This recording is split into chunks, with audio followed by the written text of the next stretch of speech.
이동순 교수님은요, 조선 독립운동 후원 의용단 이명균 독립운동가의 손자십니다. 1973년에 동아일보 신춘 문예로 시로 등단을 하셨고요. 지금까지 시집 개밥풀, 내가 홍범도다, 민족서사시 홍범도, 한국 근대가수 열전, 평전 민족의 장구 홍범도 등 각종 저서 83권을 발간을 하셨습니다. 영남대 명예교수로 있고요. 오늘 강의를 해주실 이동순 교수님을 박수로 맞아주십시오. 예, 여러분 안녕하십니까? 마산에 와서 여러분들을 이 저녁에 만나 뵈니까 막 이렇게 감개가 끓어오르고 그 기쁨이 막 가슴을 가득 채웁니다.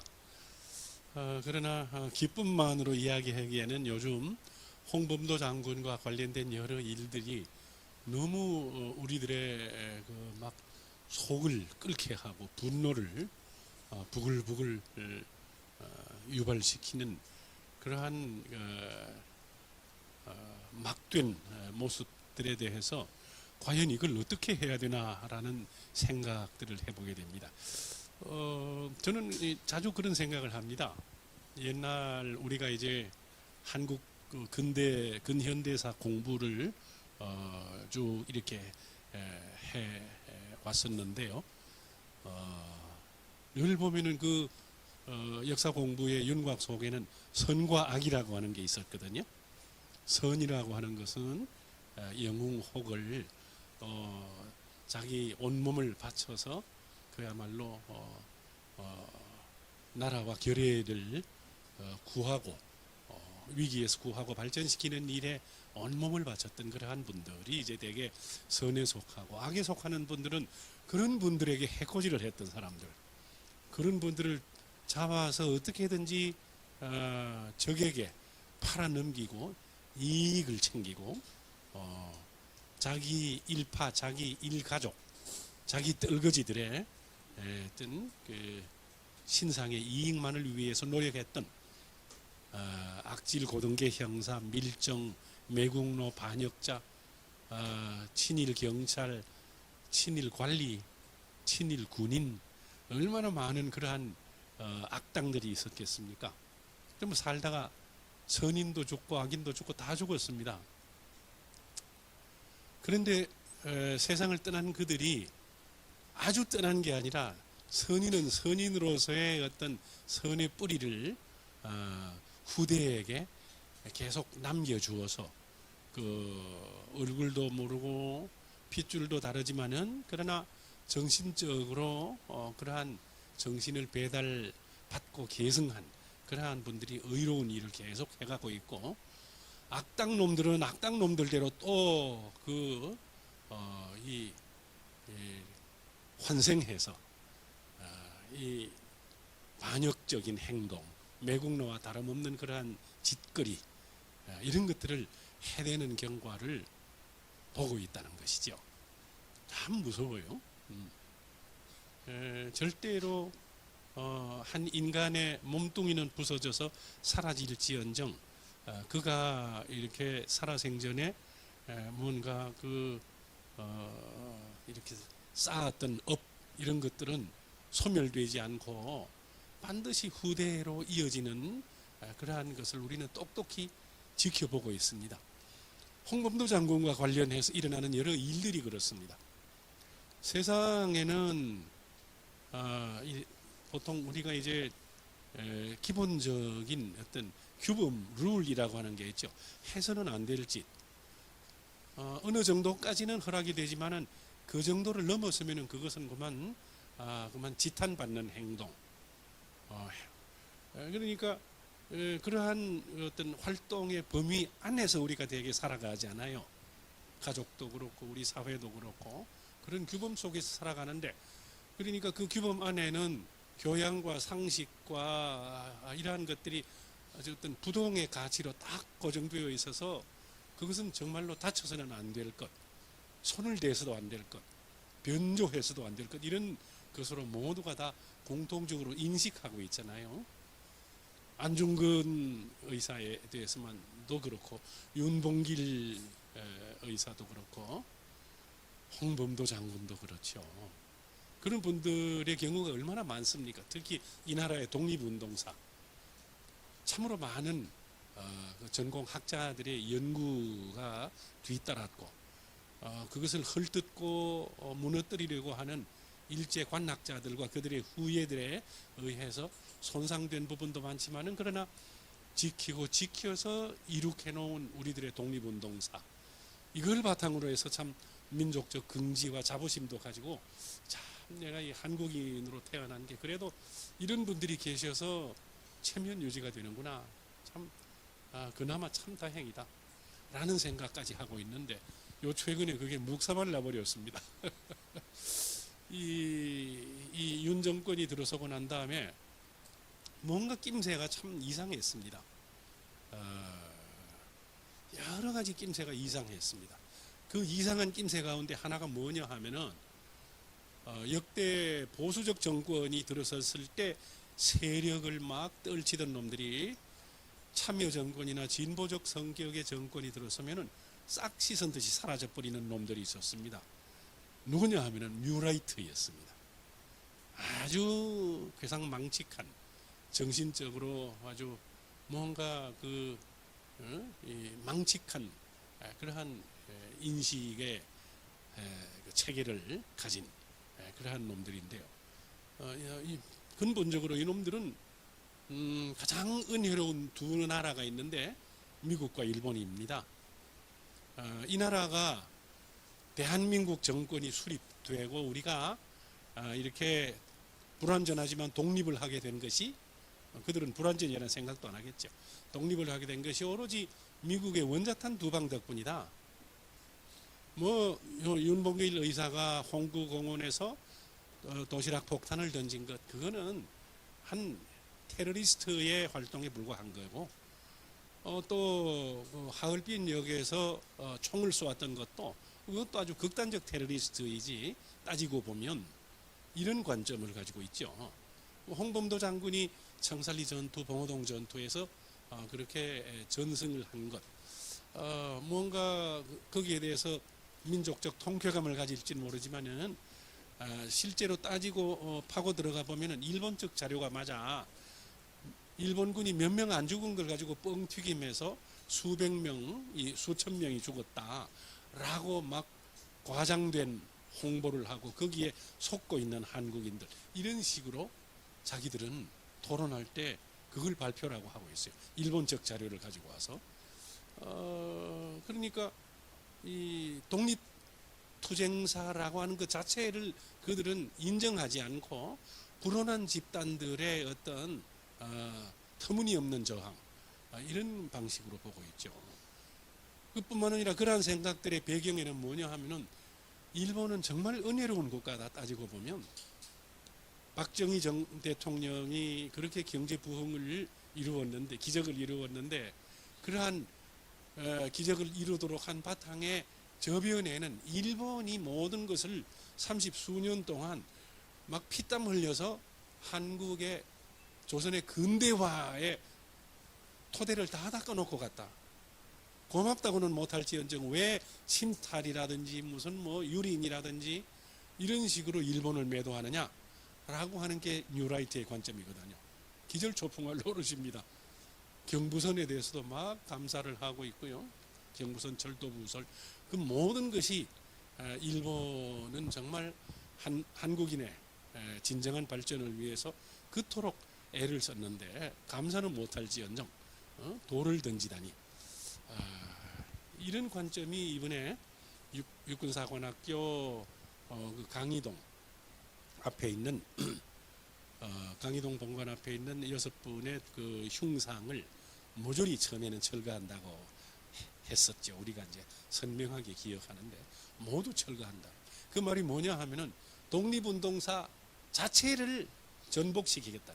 부정한다는 겁니다. 독립운동사 아무 의미 없어. 육군사관학교 생도들에게 별로 도움 안 돼. 이래가지고 철거를 한다고 하는데 그 말을 처음 인터넷이나 신문에서 대했을 때 너무너무 충격을 받았습니다. 여러분, 철거가 어디에 쓰는 말입니까? 오래돼서 못 쓰게 된 아파트, 재개발로 들어간 아파트 때려 부실 때 철거라고 그럽니다. 산업 폐기물을 다른 곳으로 어디 이동시키는 것, 매립한다든가 아니면은 또 다른 방식으로 하기 위해서 어딘가로 옮길 때 이게 철거입니다. 원래 있던 자리를 이렇게 이동하는 것. 그런데 어떻게 독립투사들의 흉상을 철거하다니요? 어디에 무엄하게 감히 써서는 안 될 곳에 그런 말을 씁니까? 그러니까 우리말도 제대로 못 쓰는 인간들이 저지르는 짓입니다. 바로 철거라는 말을 그런 데 쓰니까요. 자, 그래서 철거를 했다고 합시다. 어디로 철거를 예정했는가 하니까 미리 다 자리를 알아놓은 데가 독립기념관의 수장고라고 하는 데입니다.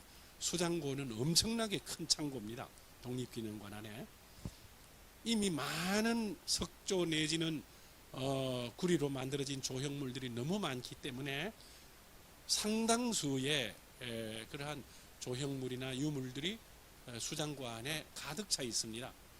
자리가 거의 없지만은 비집고라도 육사에서 보내온다면은 이렇게 보관해 놓을 의사는 있습니다라고 마뜩지 않게 이야기했습니다. 그런데 수장고 입구지에 이번에 그 며칠 전에 PD 수첩에서 보셨죠, 그저께. 수장고 보면 외부인 절대 출입 금지라고 딱 이렇게 써붙여 놓았고, 그 관계 직원들만 들어갈 수 있고, 그 안에 일단 들어가면은 나오기가 어렵고요. 그 다음에 철거되어서 어떤 있던 장소에서 영해를 지켜나가지 못하고 빨갱이니 무엇이니 하는 누명을 씌워서 수장관으로 집어넣었다. 이거는 바로 귀양살이가 아니겠습니까? 위리안시, 혹은 또 무슨 테러에 의한 그러한 인질이나 볼모로 이렇게 잡아 가두어서 어디에 감금시켜 놓는 아주 불쾌하기 짝이 없는 그러한 보관 방식입니다. 절대 동의할 수 없는 거죠. 그런 일이 이제 이렇게 펼쳐지고 막 공공연하게 주로 앞장서는 놈이 이제 보훈부 장관이란 자와 그 다음에 국방부 장관, 이제 물러난 국방부 장관이라는 두 인간이 이제 주로 주도를 했습니다. 그 인간들의 뒤에는 전부 뉴라이트 계열들, 그들의 어떤 백그라운드가 자리를 잡고 있고, 또 그들을 지지하는 대통령실, 그 다음에 보다 더 근본적으로는 윤석열, 그리고 또 그 핵심 참모들이 전부 이제 지원군으로 버티고 있었겠죠. 우리만 믿으라라는 식으로. 마구 밀어붙이기식인데 아마 그들도 막무가내로 나가게 되는 그 이전에 어떤 구수회의를 했을 것이고, 이렇게 해가지고 반대를 무릅쓰고 했을 때 어떤 이익을 우리가 누릴 수 있나 계산 충분히 했을 것 같아요. 그렇게 해가지고 뭔가 노리는 어떤 꼼수가 분명히 있었으리라고 생각을 합니다. 참 불쾌하기 짝이 없는 일들이 언제부터 벌어졌는가 하니까 8월 27일부터 벌어졌습니다. 지금 국방부 장관이 된 아주 상판떼기도 아주 흉측한 신원식이란 자가 아주 기분이 나빠요. 인상이요. 그 인간이 그 국회에서 그랬습니다. 홍범도 장군을 일컬어서. 자, 그러니까 그때는 다른 육군사관학교의 5분의 형상은 너무 반대가 심하니까 거기다가 또 우당 이회영 선생의 친손자 되는 이종찬 씨, 국정원장도 지냈죠, 국회의원도 지냈죠, 뭐 아주 고위직 다 거쳤잖아요. 이분이 이제 처음에는 이승만 기념관 짓는 것도 막 동의하고 여러 가지로 좀 수상한 행보를 보였는데, 자기 친조부의 흉상을 건드린다니까 그때부터 막 꼭지가 돌았습니다. 그래가지고 막 국방부 장관에게 보내는 공개 질의서 막 발표하고, 그리고 국방부 장관은 물러나라. 이게 도대체 무슨 짓이냐 하고 막 엄청난 비판과 반대를 하니까 깜짝 놀란 이 집권 세력들은 5분은 그대로 둔다. 그 자리에는 안 두지만 육사 안에 다른 곳으로 옮기는 것은 분명하다. 그러나 홍범도 장군의 경우는 뼛속까지 빨간 빨갱이고 빨치산 출신이고 공산당의 소련 공산당에 가입을 했고 그래서 절대로 그 자리에 둘 수가 없다. 사관 생도들에게 절대로 표본이 아니다. 모범이 아니다. 어딘가로 옮기는 것이 맞다. 철거해야 된다. 그렇게 신원식이가 막 밀어붙였습니다. 마구 밀어붙였습니다. 아주 막 그 폭력적인 발언 가운데서도 제일 으뜸가는 그러한 폭력적인 발언이었죠. 대구의 YMCA 에서 그 주관한 그 우리 홍범도 관련 세미나 때도 어느 그 대학의 국사학자 한 분이 그런 이야기를 하셨습니다. 참으로 그 이야기를 듣고 자기는 웃었다. 전공자로서. 홍범도 장군은 1868년생인데 조선시대 사람인데 볼세비키 혁명이 러시아의 10월 혁명이 1917년에 일어났는데 그때 홍범도 장군의 나이는 48세였다. 평균 수명이 그 당시 평균 수명이 37, 8세이던 당시에 47, 8세는 이미 상노인의 초반에이다. 조선시대 사람한테 공산주의자가 무슨 말이냐, 뼛속까지 빨갱이라니 이런 그 말씀을 하고 막 어처구니 없이 웃고 하던 뭐 그런 일도 있었습니다만은 홍범도 장군은 대체로 이제 드러난 이력이지만은 일자무식군입니다. 그 족보가 뭔지 사실 알 수 없어요. 남양홍 씨지만은 아마도 이렇게 짐작컨대 평안남도 양덕에서 태어나셨으니까 그 조상 우대 조상이 홍경래 쪽과 무슨 관련이 있을 것 같고 그리고 그 막 홍경래 난이 일어나고 난 다음에 홍경래도 사실은 혁명가였잖아요. 그리고 그 혁명이 성공했다면은 제왕이 되었겠지만 실패했으니까 아주 막 악질 반역자가 되어서 그 3대 구족까지 다 멸하고 부관 참시하고 다 이렇게 그쳤죠. 그러니까 홍씨들은 전부 뭐 성도 감추고 아니면은 막 전부 어디로 도망가서 막 살거나 이렇게 자기를 감추고 살아가던 홍씨 일족의 한 사람으로서 그렇게 태어난 게 아닌가 싶고 아버지도 모섬이었고 어머니는 일찍 일주일 만에 세상 떠나고 9살 때 아버지마저 돌아가고 홍범도도 어릴 때 모섬을 했고 꼴모섬을 했고 아주 홍범도의 삶은 고난의 연속이었습니다. 그러니까 홍범도 생애를 내 전체 4구간으로 두고 본다면은 어린 시절과 성장기 뭐 하는 일마다 안 되었죠. 늘 막 그냥 밑바닥 천민의 신세였고요. 학교라고는 문 앞에 가본 적도 없고 그러니까 문맹이죠. 자기 이름도 잘 못 썼어요. 그런데 세상 돌아가는 것을 눈치로 이렇게 알아채고는 15살에 그러니까 타고난 체격이 워낙 컸대요. 15살인데 이미 키가 한 178쯤 되었고 나이를 속여서 17, 8살이라고 하고 구식 군대에 지원해서 들어가서 군복을 입고 군대에서 나팔을 불었습니다. 나팔수, 기상나팔, 쥐침나팔 부는 그러한 일을 했고 그러니까 지금 군대는 좀 많이 나아졌겠지만 예전 1950년대, 60년대 군대 그 부정부패 부조리 연세 높은 선생님들 잘 아시죠? 그 아주 악질적 장교나 하사관들 전부 군대 물품 빼다가 팔아가지고 부자 되고 하는 거. 심지어는 또 사격 연습하고 나면은 탄피 반납 안 하고 몰래 또 팔아가지고 돈 챙기고 이런 그 막 군대의 뿌리 깊은 부조리가 이미 19세기 후반부터 구식 군대 시절부터 있었대요. 홍범도가 그걸 본 거죠. 상관이 담 너머로 양식 가만히 빼돌려 가지고 팔아먹는 걸 보고 아니 지금 무슨 짓을 하시는 겁니까 하고 항의를 했다가 널씬하게 두들겨 맞았잖아요. 이제 첫 번째 고난이 시작되죠. 나는 입 바른 소리를 했는데 왜 나를 두들겨 패나 막 분했죠. 어느 날 밤에 그 상관을 불러내 가지고 내가 뭘 잘못했기에 나를 이렇게 팹니까? 내가 뭐 나쁜 말 했습니까? 이 자식이 또 지금도 또 이래 가지고 또 때리려고 할 때 번쩍 들어서 집어 던졌는데 죽어버렸습니다. 뭐 힘이 세니까 온몸 상대를 집어들고 막 격투기 하듯이 집어 던졌는데 숨이 끊어졌죠. 살인범에다가 군대 안에 그대로 있으면은 감옥을 가서 사형을 받을 수도 있는데요. 도망을 쳤죠. 탈영병입니다. 살인자의 도망병. 그래가지고 황해도에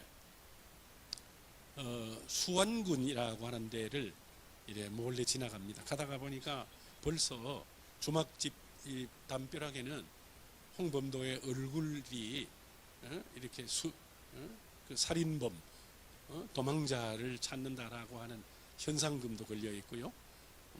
함부로 못 다니잖아요. 그래 이제 그 종이 만드는 공장에 가서 아주 신기하니까 구경을 하고 있으니까 공장의 사장 주인놈이 아이 너 몇 살이냐 아주 힘이 좋게 생겼구나. 여기 와서 이 일을 도우면은 밥도 주고 월급도 주고 편하게 지내도록 해줄게. 솔깃해 가지고 이제 일을 했습니다. 몇 달 동안 이 일을 뼈 빠지게 했는데도 월급을 안 줍니다. 왜 돈을 안 주나요? 내가 나가는 동학에 네가 들어오면 월급을 줄게. 주인놈이 말하는 그 종이 제지소의 주인놈이 말하는 동학은 옳은 동학이 아니라 변질된 친일 동학, 시천교라고 하는 거 들어보셨죠? 나중에 일진회로 옮겨간. 그러니까 수은 최재우가 해월 최시형으로 이렇게 법통을 이어가서 나중에 이제 그 녹두장군 전봉준이 엄청나게 그 막 이 동학 농민 전쟁의 파도로 이렇게 파급시켜 가죠. 그러나 이 황도제에서 모조리 이렇게 일본군에게 괴멸되고 동학은 이제 해체가 되고 말죠. 그 동학의 표면은 형식은 해체됐지만은 그러나 동학의 정신은 여러 갈래로 나갔습니다. 증산교도 있고 뭐 여러 가지가 있는데요. 그 중에 하나가 이제 이 이용구라고 하는 자가 법통을 이었다라고 주장하면서 만든 게 시천교, 모실 시자에다가 하늘 천자, 이름은 거창합니다. 그러나 이용구는 굉장히 꾀돌이여서 세상 돌아가는 어떤 그 흐름, 재빨리 일본에 붙은 거죠. 일본이라고 하는 거대한 흐름의 가치를 읽었고 거기에 의존해야지 내가 성공할 수 있을 것 같다라는 생각을 해서 재빨리 시천교를 친일적 성격으로 만들었고, 그래서 그 종이공장 주인이 다니는 곳은 바로 친일동학이었습니다. 거기 나오라고 하니까 홍범도는 눈치가 없나요? 나는 그런 데 나가는 거를 싫어하오 라고 하니까 그러면 네가 거기 못 나온다면 나도 네 월급 못 줘. 이렇게 또 부당하게 막 억장을 막 염장을 지르니까 또 그 상관하게 했듯이 한 방 때리고 번쩍 들어서 집어던졌는데 또 죽었습니다. 힘이 너무 세니까 뭐 어떻게 한 방 때리면 하고 막 치명상을 입고 말이죠. 그 홍범도 장군 6월 봉환에 올 때 의사가 따라갔는데 그 이제 금시의 이제 의사죠. 그 무릎뼈 슬개골 무릎뼈에서부터 대퇴골까지가 보통 성인의 뼈보다도 20cm가 더 길더래요. 그래서 전체 신장을 추정해 보니까 아마도 194좀 되었다. 어마어마한 체격입니다. 한국인으로서는 그죠? 네. 거기다가 막 코수염 길렀죠. 그 함경도에서 의병대장 할 때 보면 카리스마가 대단합니다. 그러니까 이 몸속에서 펄펄 끓는 어떤 기운, 억제할 수 없는 어떤 힘, 이런 거를 타고난 것 같아요. 하늘이 낸 인물이죠. 뭐 평범한 사람이 아니잖아요. 그래서 이제 종이 공장에서 두 번째 살인을 저지르고는 더 이상 올 데 갈 데가 없잖아요. 이래서 이제 생각도 못해서 머리를 깎고 중이 될 생각으로 금강산을 찾아가는데, 황해도에서 금강산까지 아주 위험한 코스죠. 정식 도로로는 못 가고 산길로 이렇게 밤이면은 이동해 다니면서 금강산에 당도해 가지고 이제 중이 되는데, 그때부터 문명에서 벗어나기 시작합니다. 절이라고 하는 것은 참 대단한 곳이에요. 그 큰 스님이 상좌가 되어서 글도 배우고, 또 인격 도야도 하고, 그리고 또 금강산 신계사에 옛날 임진년에 계셨다는 사명 스님과 또 서산대사 스님의 그 살아가신 이야기를 스님들로부터 쭉 듣고, 그러한 공부가 엄청난 감화를 가질 수 있게 했겠죠. 그래서 홍범도는 금강산 신계사에서 새로 태어나는데요.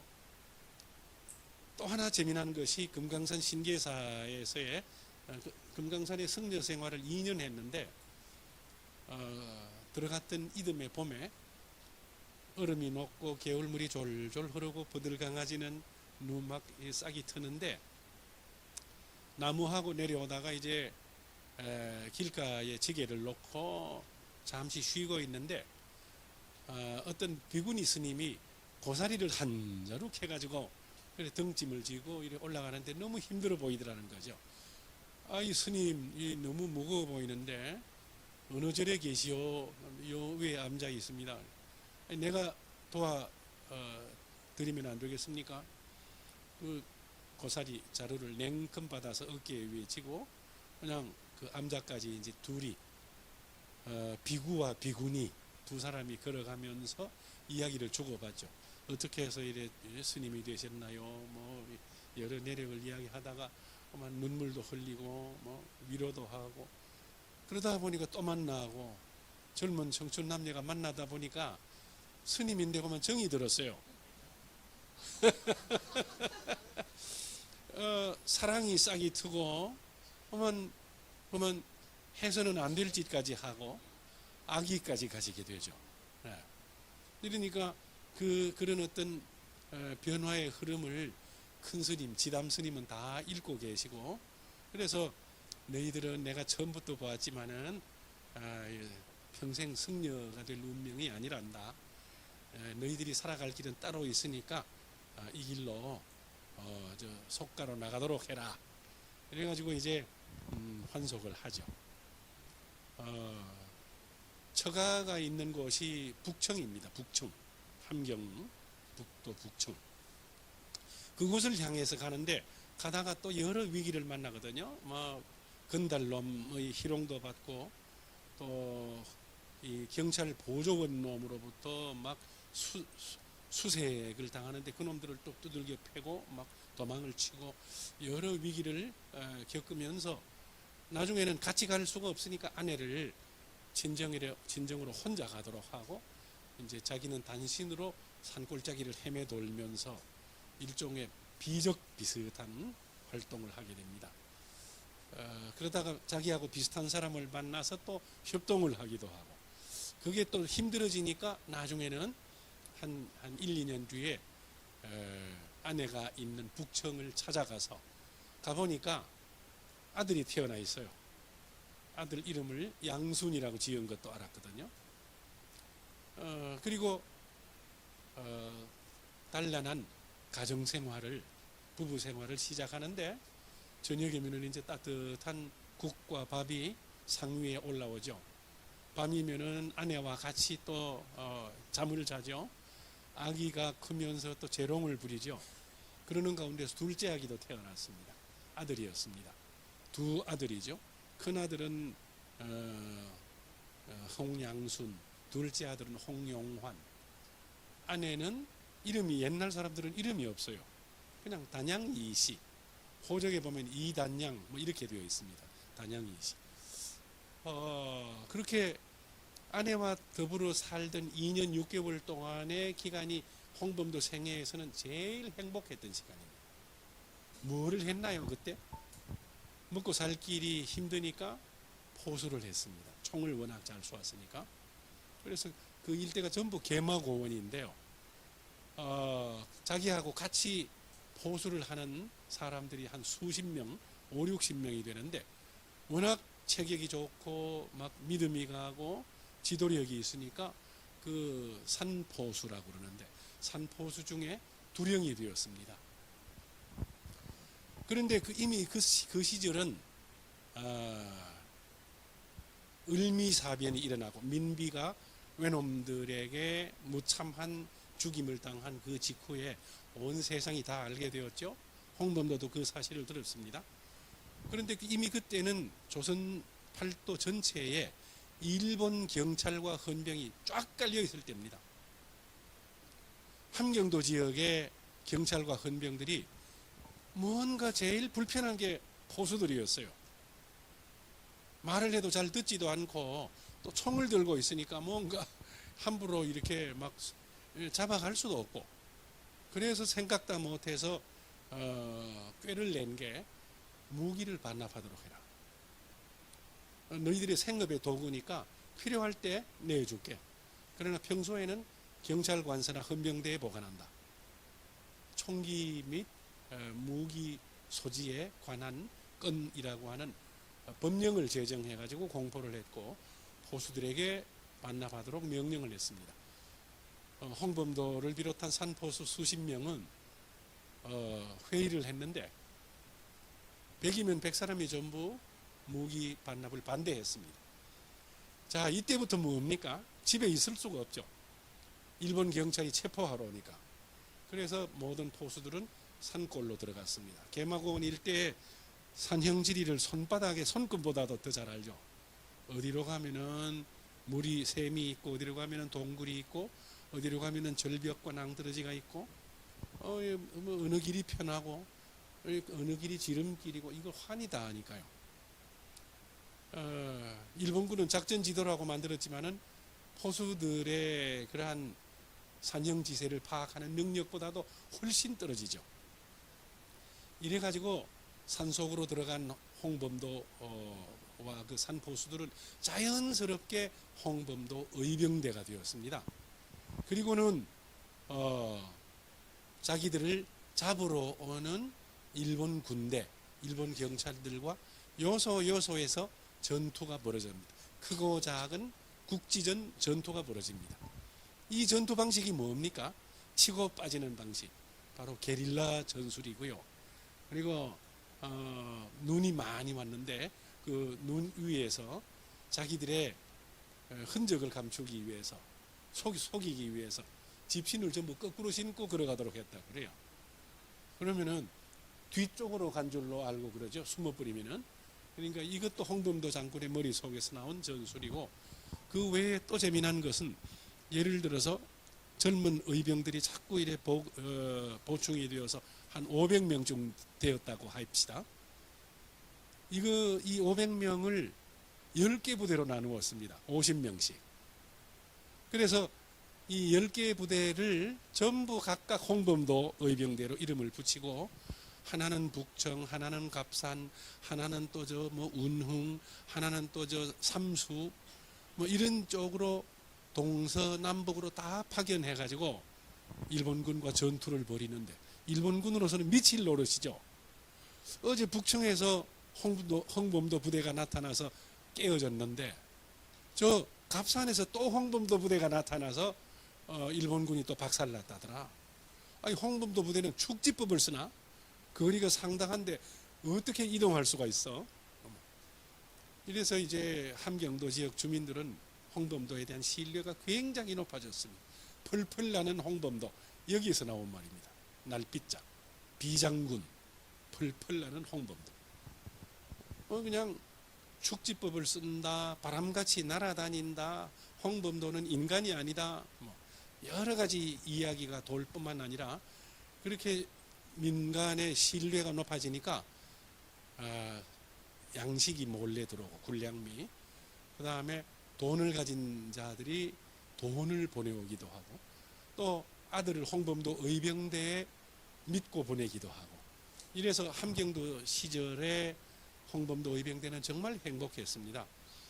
이 봉오동 청산리 때보다도 더 단합도 아주 강하고 전투에 승리를 하고 나면은 몰래 연락이 온대요. 어떤 마을에서 돼지를 잡아서 저녁을 준비해 놓았으니까 산에 올라가시기 전에 꼭 식사를 하고 가시도록 몰래 연락이 온대요.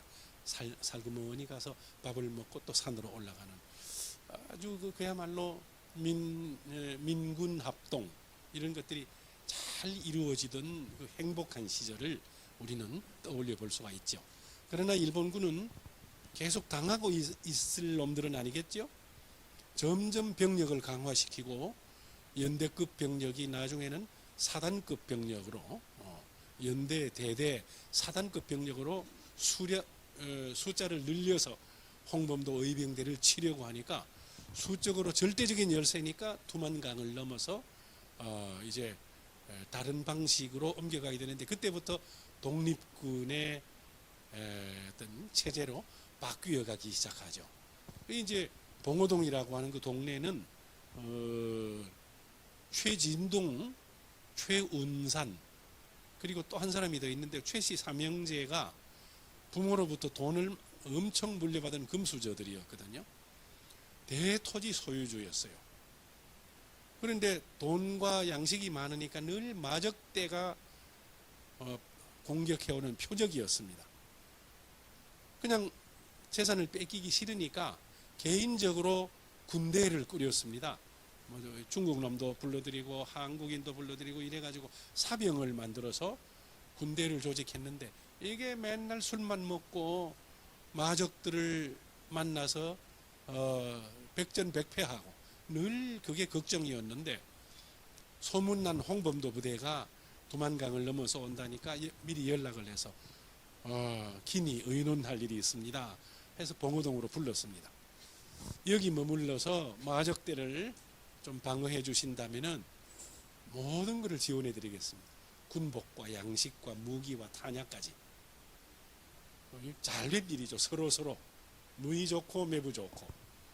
이래가지고 최진동의 성체 영지를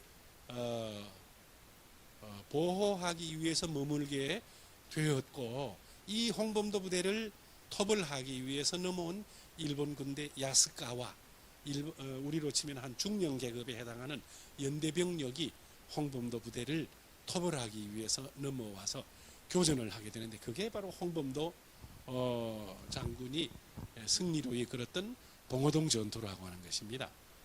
여러분 봉오동 가보신 분 계십니까? 예, 백두산을 중심으로 왼쪽은 서간도라고 하고 간도라고 하거든요. 섬도 아니지만 간도라고 그래요. 사이섬이라고. 오른쪽으로는 북간도라고 합니다. 그러니까 동간도도 있고 하는데 북간도, 서간도, 동간도, 남간도는 없거든요. 그러니까 이 전체에 한국인들이 정말 많이 살고 있거든요. 봉오동은 바로 북간도 쪽에서도 조금 더 위쪽에 연길이라는 데서 조금 북동쪽에 있는 골짜기인데요. 봉오동은 전체가 동네가 3개입니다. 입구로 들어가는 게 하촌이고 점점 들어갈수록 산이 좁아지고 아주 안에는 소구리 땅처럼 산으로 뺑 둘러싸인 곳이 나옵니다. 맨 입구가 하촌, 조금 더 들어가면은 중촌, 산으로 뺑 둘러싸인 데가 상촌입니다. 그게 제일 어떤 메인이고 다운타운이죠. 마을이 제일 크고 일본 군대 야스카와 부대가 하촌에서부터 겁이 나니까 함부로 못 들어가고 척후 부대를 선두 부대를 2개 소대를 만들어 가지고 들여보냈습니다. 조심스럽게 하촌에서 중촌으로, 중촌에서 또 조심조심 또 들어가서 상촌까지 가는 동안에 아무런 저항이 없습니다. 웬 그 다리 저는 노인 하나가 나오는데 보면 팡 일본군이 쏘아 죽이고 그렇게 뭐 움직이는 개미 새끼 한 마리 없습니다. 다 모두 도망갔나 보다. 우리가 온다는 어떤 첩보를 듣고. 그런데 이미 독립군들은 홍범도 장군의 지휘하에 하촌, 중촌을 거쳐서 상촌에 주변에 산이 7개쯤 있는데 부대를 7개로 편성해서 전부 산 봉우리마다 한 부대씩 다 배치를 해놓았고, 절대로 내가 신호탄을 쏘기 전에는 총 쏘지 마라.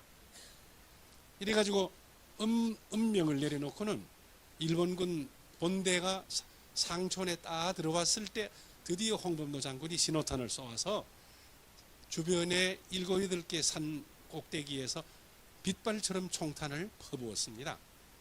하늘이 돕는다고 또 구름이 산을 덮어서 슬그머니 내려와서 안개처럼 이렇게 마을을 지나갔습니다. 그러니까 앞이 잘 보이지 않는 상태에서 사방에서 총탄은 날아오죠. 일본군은 당황한 나머지 자기들끼리 막 총질을 해서 서로 쏘아 죽이는 이런 일까지 생겨났다고 하더라고요. 그래서 연대병력이로서 살아 돌아간 도망친 병력이 약 한 27명 정도밖에 안 된다. 대승전이죠. 뭐 아주 청산리에 비하면 더 숫자가 적지만 깜짝 놀란 거죠. 일본군으로서는 막 야코가 팍 죽고 이래가지고 더 복수의 칼날을 갈아서 사단급 병력을 동원해서 공격한 게 청산리 전투입니다. 봉오동에서 청산리는 직선 거리로 치면은 약 한 35km쯤 됩니다. 그런데 청산리고 일대에는 골짜기가 한 7개 골짜기가 있는데 고동하 골짜기, 청산리 골짜기, 백운평 골짜기, 휘구 골짜기, 또 뭐 무슨 뭐 샘물둔지 골짜기, 뭐 이런 이름이 다 따로 있는데 그 일대에서 벌어진 전투 전체를 통칭해서 청산리 전투라고 부르는 거죠. 네, 하나로 대표하는 이름으로. 그 골짜기마다 전부 독립군, 무장 독립군 지휘관들이 따로 부대를 이끌고 지키고 있었던 거죠. 김주하진 장군은 백운평에서 지키고, 홍범도 부대는 그 너머에 있는 또 다른 샘물둔지 천수평이라는 데서 또 지키고 있었고, 이래가지고 일본군의 대표 우두머리는 소장이거든요. 소장이 지휘하는 일본군 부대가 자기들도 첩보가 나 있으니까 여러 군데로 흩어져서 이제 독립군들과 교전이 벌어지는데, 김조하진 장군은 백운평에서 일본군 부대에게 밀려서 죽을 위기에 처했대요. 북로군 정서 전체가 몰사할 위기에 처했는데 깜짝 놀라서 이 연락병을 보내가지고 홍범도 장군에게 구출 신호를 보냈습니다. 홍범도 장군은 직접 부대를 이끌고 산등성이를 넘어와서 위기에 빠진 김좌진 장군과 그 북로군 정서를 구출해 주었습니다. 이런 일이 있었는데도 불구하고 김좌진 장군의 직속 부하인 이범석, 철기 이범석, 다른 독립군들 전부 다 죽고 변절하고 막 아주 질이 멸렬했죠. 홍범도 장군은 뭐 소련에 남고, 김좌진은 일본 경찰과 일본군이 득식을 하는 만주로 다시 돌아왔습니다. 어디에 뿌리를 내릴 수가 없잖아요. 그리고 김좌진을 따르는 부하들은 한 40명 정도밖에 안 됐거든요. 그리고 자유시에서 도망친 거죠. 전투를 피해가지고. 낌새가 이상하니까.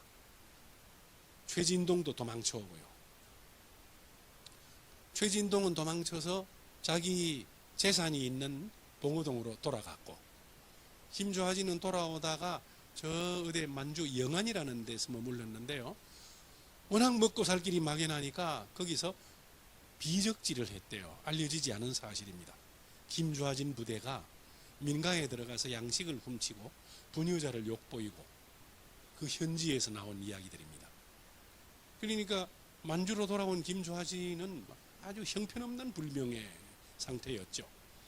그리고 이제 영안에 머물고 있을 때 일본군 정보부에서 김주하진에게 찾아갔습니다. 너무 힘드시죠? 뭘 하시고 싶나요? 난 여기서 뭐 방앗간이나 했으면 좋겠어. 우리가 도와드리겠습니다. 일본군 작전지휘부에서 정보부에서 돈이 김주하진에게 전달되어서 방앗간을 차려주었습니다. 그냥 차려주었겠습니까? 청산리 전투 때 같이 가담했던 독립군 부하들의 명단을 좀 작성해 주세요. 누가 어디 살고 있는지. 그렇게 해가지고 많이 죽었습니다. 잡혀가서. 김주하진의 밀고로.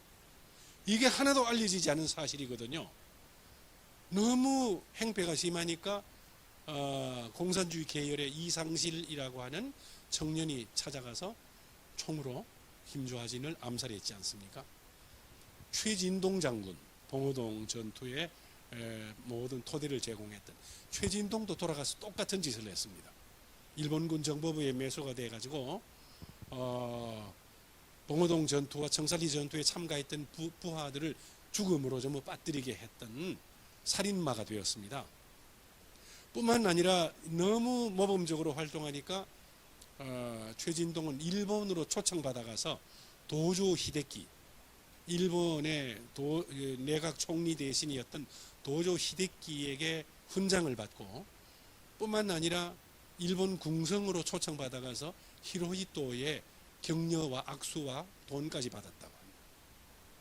독립군 부대장이 이런 경우가 있나요? 제가 이제 처음에 홍범도 장군 서사시를 쓸 때 중국 쪽에서 나온 그러한 자료 전부 조사해가지고 그 작품을 최진동의 일대기를 썼는데 그 안에서 그것 때문에 제가 아주 곤욕을 치루었습니다. 미국 맨하탄에 산다는 최진동의 손자가 저한테 전화해가지고 막 공갈 협박을 하고 내 할아버지를 왜 욕되게 썼나? 네 작품에서 빨갱이들의 이야기를 듣고 거짓말 정보를 듣고 이런 글을 썼지. 내가 변호사를 사서 너에게 아주 엄청난 고통을 가할 거야. 용서를 비는 방식이 있어. 뭐냐? 네가 냈던 책 전부 회수해가지고 절단기에 돌려서 없애고 서울의 육계신문사에다가 공개 사과를 내. 이런 이야기를 공갈 협박을 해서 한 2년 동안 무척 힘들었습니다. 그래서 저도 나름대로 방어하기를 그 당시에 도올 김용옥이 이제 EBS 파견으로 만주 일대에 가서 최진동의 그 매국노의 행각을 전부 조사해 가지고 1시간짜리 다큐멘터리로 보냈거든요. 그래서 도올 김용옥의 이름을 앞세우면서 한국사 전공자들과 도올 김용옥이 이 사실을 알고 공동 대응을 하기로 했다. 해볼 테면 해보시오. 라고 했더니 그 후에 연락이 없었습니다. 그 후에 최근에 참 이야기를 들었더니 죽은 지 한 2년 된다 그래요. 최진동의 손자가 세상을 떠났대요. 중국이 공산화되기 전에 자기 할아버지의 땅을 전부 팔아가지고 미국으로 망명 가서 맨하탄에서 빌딩 사고 아주 막 부자로 그렇게 살아간다는 이야기를 들었습니다. 그 최진동의 무덤은 지금 어디 있는지 아십니까? 국립묘지에 있습니다. 만주에서 이동해 와가지고, 그러니까 이 독립운동사의 왜곡 투성이입니다. 막 변절해가지고 독립운동가들을 후배들을 부하들을 막 죽음터에 이끌었던 사람들이 여기 지금 국립묘지에 수두룩하게 와 있습니다. 아주 이 기가 막힌 일들입니다. 그런데 문제는 참 아까 이야기가 김주하진의 직속 참모였던 철기 이범석 살아 돌아와서 8.15 광복 이후까지 이제 서울에 안착을 했고, 이승만 정권 때 초대 국방부 장관을 지내고 국무총리 자리까지 올랐습니다. 청산리 전투의 영웅이다 하니까 말이죠. 그러니까 막 잡지사에서 책을 하나 쓰라라고 하니까 청산리 전투 회고록을 썼습니다. 그 책 제목이 우둥불입니다. 우둥불. 우둥불이라는 책 안에서는 김좌진 장군 혼자서 청산리 전투를 다 승리로 이끌었다라고 그렇게 주장을 하고 있죠. 그 이야기가 그대로 고등학교 국사책에 들어갔습니다. 한국사 서술에. 그때부터 청산리 전투는 김좌진 것이다 라고 고정된 지식이 되었고, 그 우등불 안에서 홍범도는 빨갱이, 완전히 소외를 시켜버렸죠. 진정한 주인공은 홍범도 장군인데요. 이렇게 김좌진이 성이 안동김씨입니다. 양반 의식에 가득 사로잡혀 있었고요. 북로군정서 지휘관을 할 때도 굉장히 허식을 좋아해서 금빛 어깨 견장과 금빛 모자를 쓰고 백마를 타고 다녔다고 합니다. 위풍당당하게. 이 철기 이범석도 똑같아요. 국무총리할 때 늘 백마를 타고 이렇게 다니는 걸 좋아했답니다. 김좌진을 닮아가지고 흉내내는 거죠. 이범석의 성씨는 전주이씨. 청산리 전투 때 16개 독립군 지휘관들이 회의를 할 때 홍범도 장군이 무척 왕따를 당했습니다. 왜? 양반 출신의 지휘관들이 홍범도를 저 머슴 출신, 상놈 출신, 포수 출신이라고 깔본 거죠. 천민으로 취급했습니다. 아이 저 세상이 좋아져 가지고 저렇게 저런 아주 비천한 놈이 우리하고 같이 어깨를 이렇게 겨루고 이런 지휘관 자리에 같이 앉아 있는데 이거 사실 저 아주 더러운 놈이야. 이런 관점이 독립군 지휘관들한테 있었던 거죠. 이런 관점이 지금까지도 이어져 가지고 이번에 흉상들 다 철거한다고 했다가 다 그대로 두기로 하고는 홍범도 장군만 유독 표적으로 삼는 이유가 바로 홍범도 장군을 천민으로 보기 때문입니다. 윤석열 정부에서. 뿐만 아니라 다른 사람들은 유족들이 있는데 홍범도 장군은 유족이 없습니다. 만만하게 보입니다. 큰아들은 홍양순이는 아버지처럼 15살에 아버지 의병대에 입대했습니다. 너무 힘이 좋고 지혜로워서 중대장 자리까지 올랐는데요. 함경남도 정평에 바백이라는 산골짜기에서 일본군과 전투가 벌어졌을 때 홍양수는 일본군의 유탄을 맞고 솔밭에서 숨이 끊어졌습니다. 하루의 전투가 끝나고 다들 돌아왔는데 죽은 사람도 몇 있는데 아들 양순이가 안 보여요. 그래서 이 양순 중대장 어디 갔나 찾으니까 계속 안 보이는데요. 빨리 찾아봐라. 막 병사를 풀어서 찾아보니까 어느 솔밭에서 막 숨이 끊어지기 직전이에요. 아버지가 달려가가지고 막 깨어났습니다. 부자간에 어떤 의사소통도 못하고 죽어가면서 아버지만 이렇게 바라보았습니다. 기가 막혔겠죠. 그날 밤에 그 지휘관, 홍범도 의병대 시절이죠. 그 의병대장 지휘부 지휘관실에 밤새도록 불이 켜져 있었다. 장군님은 잠을 안 자고 의자에 앉아가지고 계속 죽은 아들 생각만 하고 있었다. 새벽녘에 한 줄을 딱 이렇게 문장을 썼는데 내 아들 양순이 죽었다. 이것만 딱 썼습니다. 그 심정이 어떻겠습니까? 가슴이 찢어지는 심정이. 그 아들 양순이하고는 또 이런 일이 있었거든요. 아내가 민가에 있는데 자꾸 그 밀정놈들이 홍범도에 옆에 내가 여기 산다 이런 게 알려지는 게 두려워서 자꾸 이래 옮겨 다니며 숨어 살았습니다. 그런데 어느 날 연락이 오기를 몸이 아파서 벌써 며칠째 못 일어난다 하더라. 아들 양순이를 보내어서 네 엄마 좀 돌봐드리고 와. 이걸 이미 일본 밀정놈이 알고 있다가 고발해서 홍양순이가 체포되어서 경찰서 감방에 일주일 동안 처박혔습니다. 일주일째 되는 날 외놈 조선 사람 외놈 순사보가 찾아와서 자, 이 니에비한테 주는 편지다. 아주 좋은 내용이 들어있으니까 절대로 네가 먼저 뜯어보면 안 돼. 아버지한테 그대로 전해라. 그리고 너를 풀어준다.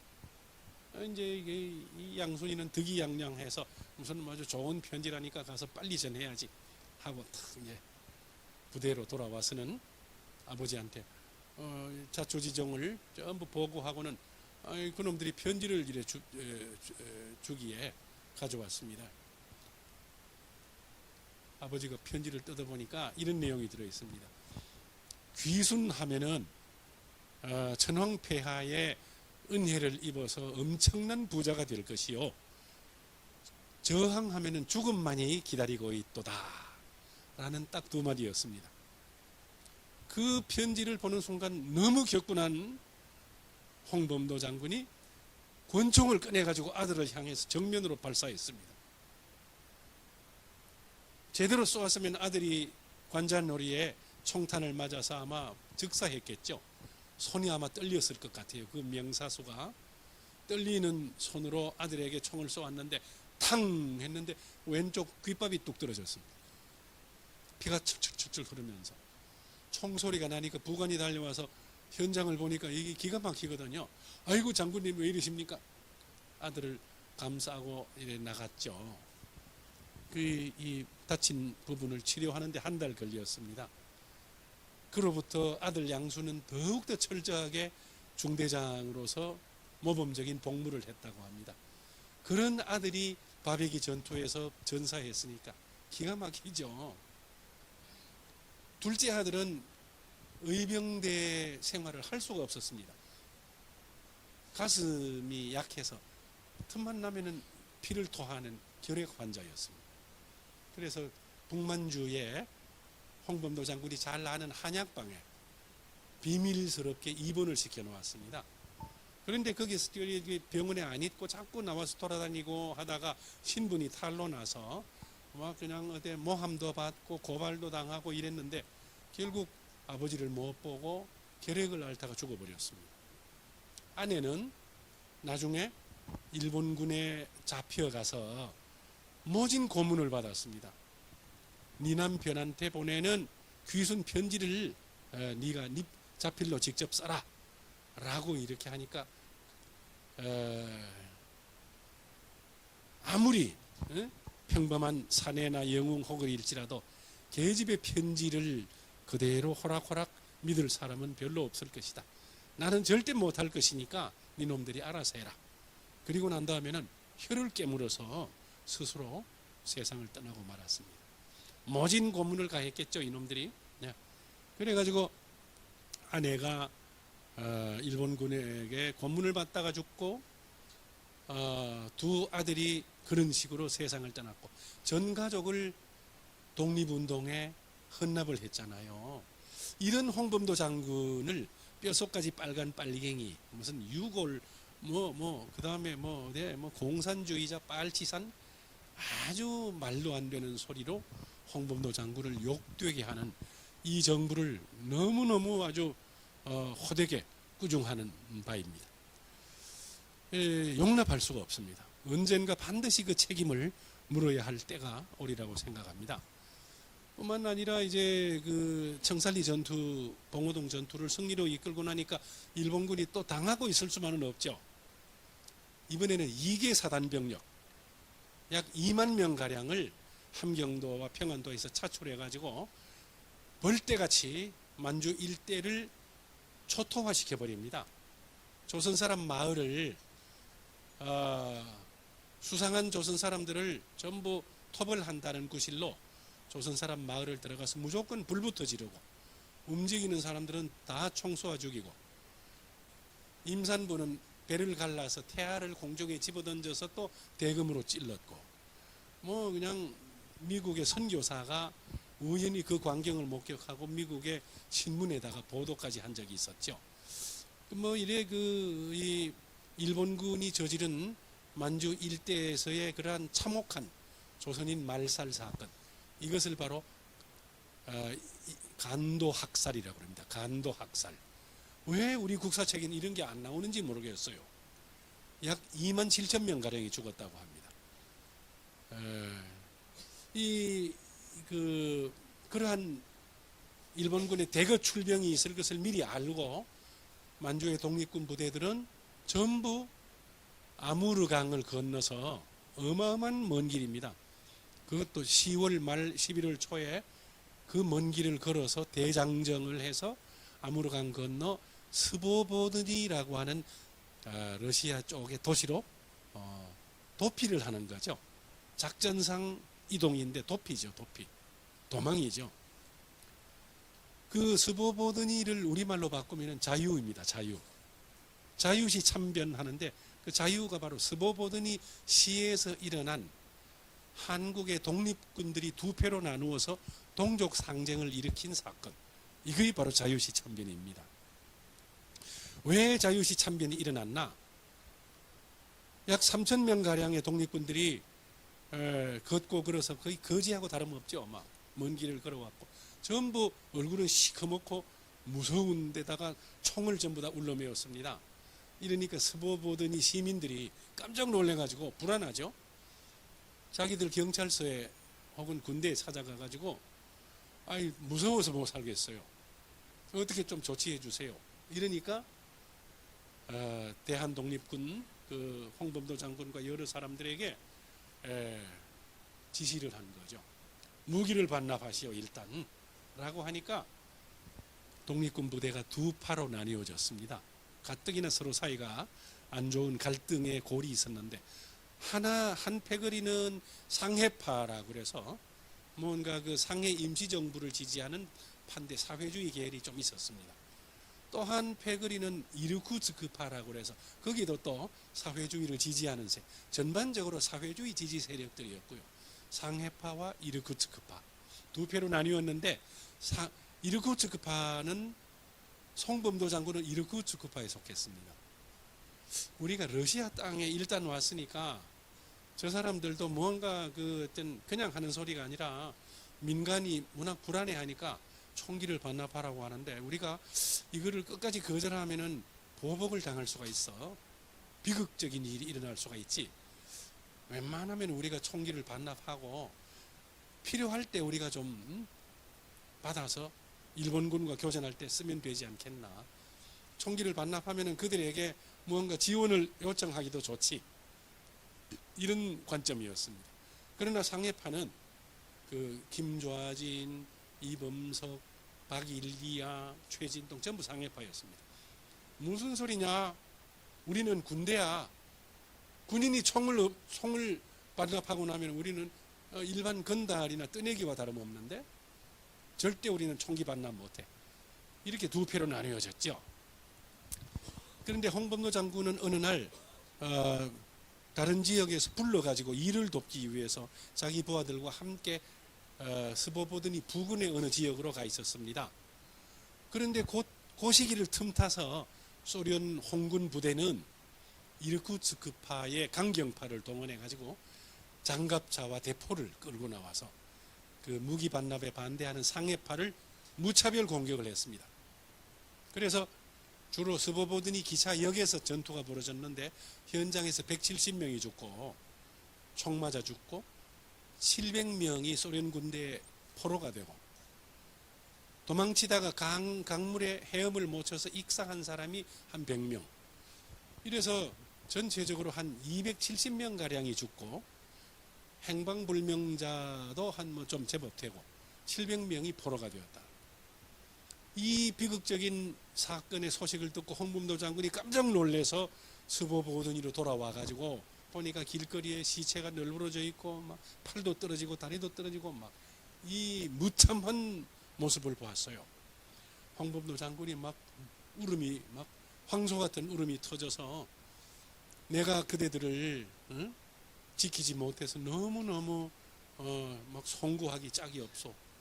이 끝까지 이거를 내가 일어나지 못하도록 비극이 일어나지 못하도록 내가 노력을 해서 막았어야 되는데 이게 참 내 잘못이 큽니다.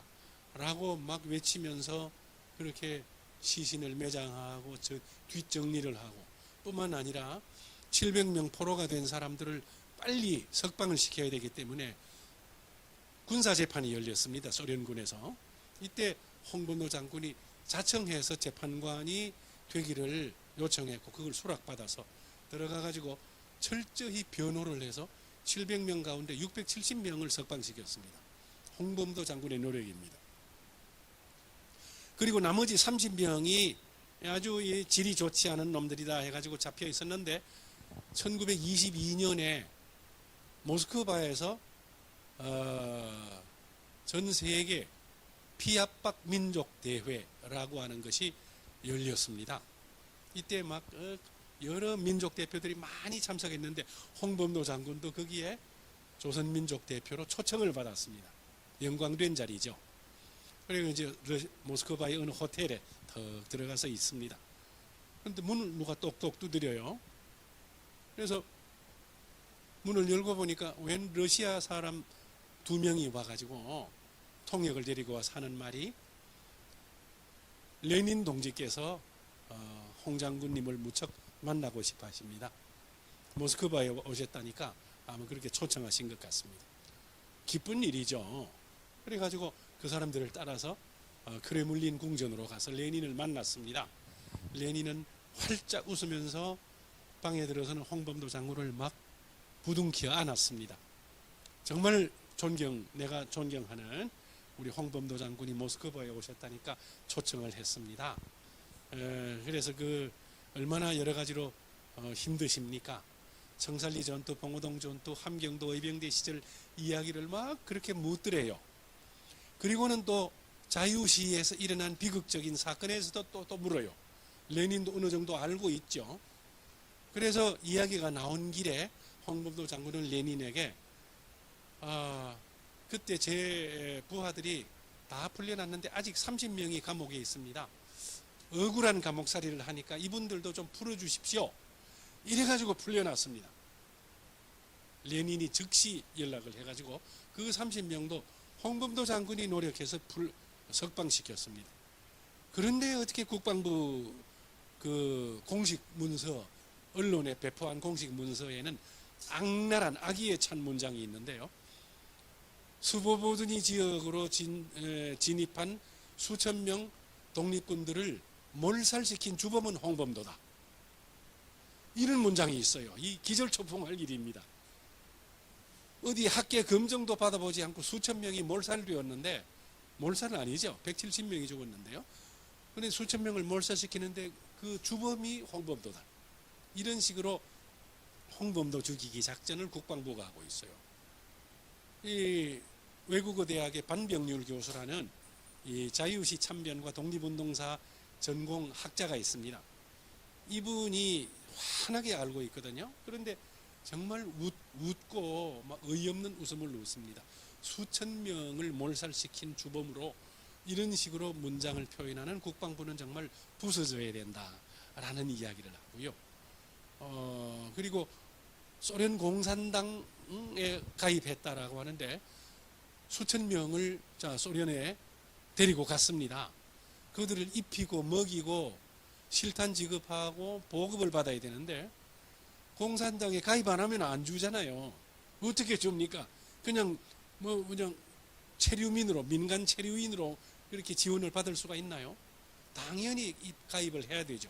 그 다음에 중요한 문제 하나는 1920년대 소련 공산당은요, 반제국주의 세력입니다. 미국과 연합해서 일본을 적으로 삼았습니다. 미국과 연합을 했습니다. 미국과 소련이 갈라진 것은 포츠담 선언 이후에 6.25 전쟁 때부터 갈라졌습니다. 그전에는 미국과 소련이 연합 세력이었습니다.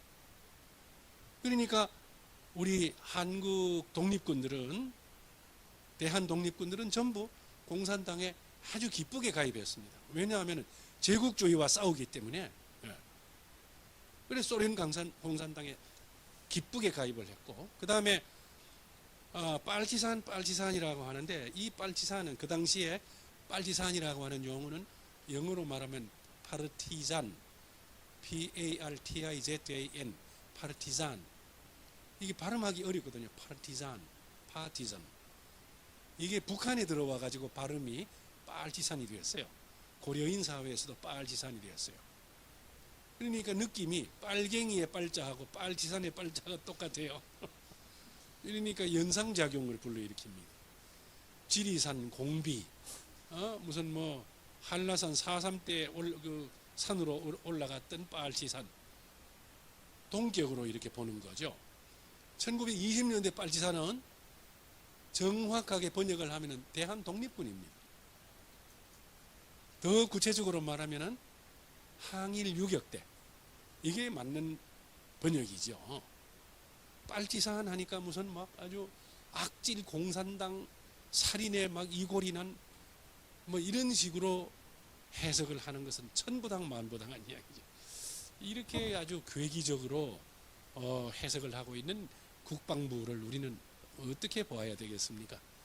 참 우리나라 정부를 이렇게 우리 스스로 이렇게 비난하고 비판을 해야 되는 이 심정이 편하지 않습니다. 그래서 지난 3.1절을 앞두고 민족의 장군 홍범도라고 하는 홍범도 장군 일대기를 848쪽짜리의 평전으로 발간을 했습니다. 한길사에서 발간을 했는데요. 책 참 잘 만들었더라고요. 두 달 만에 재판을 찍었습니다. 한길사에서는 불만이죠. 나오자마자 한 일주일 만에 재판을 찍어야 되는데 2달 걸렸으니까 막 조바심을 내고 그러셨거든요. 그러다가 책이 계속 막 안 팔리니까 요즘은 너무 스마트폰에 빠져있고 책을 안 읽는 시대라서 걱정입니다 라고 하는데 어느 날 갑자기 책이 팔리기 시작했습니다. 전부 신원식과 윤석열과 국방부 장관과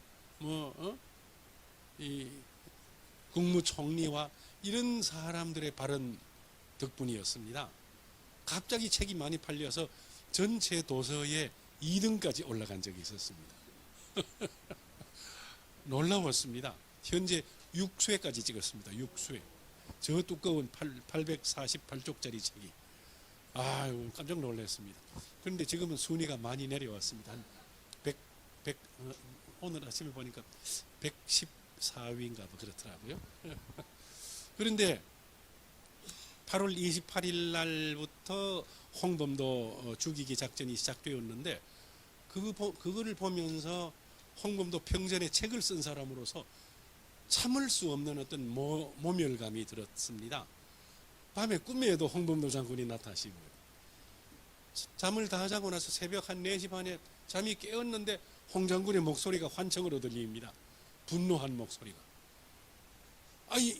그냥 방치해서는 안 돼, 흘려보내서는 안 되겠다 하고는 누운 채로 스마트폰에다가도 쓰고 책상에 앉아서 막 이렇게 홍범도 장군의 말씀을 받아 적었습니다. 그래서 제가 하는 SNS, 페이스북에다가 이제 올리기 시작했죠. 반응이 뜨거웠습니다. 특히 홍범도 장군의 절기우라는 작품. 이건 아마 100만 회가량 공유가 된 것 같아요. 그것 때문에 저는 무척 유명해졌습니다. 이 페이스북에서 너무 놀랐죠. 반응들이 너무 뜨거우니까. 어떤 조치가 일어났는지요. 갑자기 어느 날 저한테 무슨 페이스북을 띄우니까 이상한 쪽지 같은 게 하나 탁 날라오는데 주황색 쪽지인데 귀하가 올린 글이 특정 개인과 특정 집단을 불편하고 불쾌하게 만드는 혐오스러운 표현이 확인되어 이에 삭제합니다. 강제 삭제를 당했습니다. 뻥! 제 작품이 사라졌습니다. 콘텐츠가 없어졌습니다. 견딜 수가 없었습니다. 모욕감을. 그래서 그 사실을 다시 페이스북에 올렸더니 여러 패친들이요, 이미 다운받아서 캡처하거나 다운받아 놓으셨던 분들이 이거를 새로 올리기 시작했습니다. 그러면은 그 올린 사람들을 또 지웠습니다. 페이스북에서는. 이러니까 페이스북에 대한 성토가 일어나기 시작했고, 그 페이스북의 글들은 나중에 블로그와 카페와 뭐 막 여러 기관들로 카카오 스토리와 퍼져나가기 시작했습니다.